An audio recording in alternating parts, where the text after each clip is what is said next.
एक अधेड़ उम्र की महिला खूबसूरत बनने के लिए खुद को एक अनजान तरल का इंजेक्शन लगा देती है। वह उत्साहित होकर आधे दिन तक इंतजार करती है, लेकिन जब कोई बदलाव नहीं होता तो उसे लगता है कि वह धोखा खा गई है।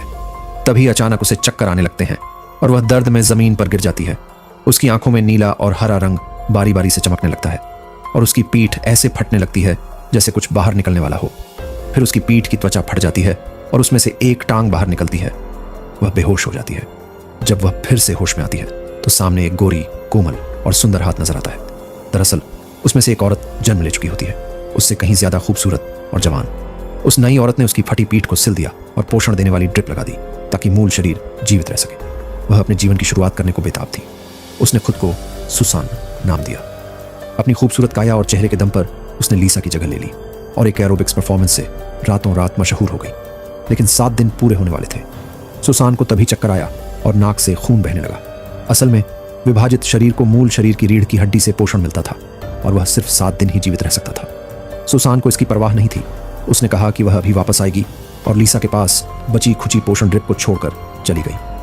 लेकिन वह पूरी रात बाहर मर्दों के साथ मस्ती में लगी रही। जब नाक से खून बहा तब जाकर उसे होश आया और वह जल्दी जल्दी घर लौटी। लीसा की हालत तब तक बहुत खराब हो चुकी थी। सुसान ने बिना सोचे लीसा की रीढ़ से ज्यादा पोषण निकाल लिया और उस रात को जैसे तैसे काट लिया। पर जब लीसा उठी तो उसकी एक उंगली बहुत तेजी से बूढ़ी हो चुकी थी। जब उसने उस दवा देने वाले व्यक्ति को फोन किया तो उसने बताया कि यह प्रक्रिया अपूरणीय है।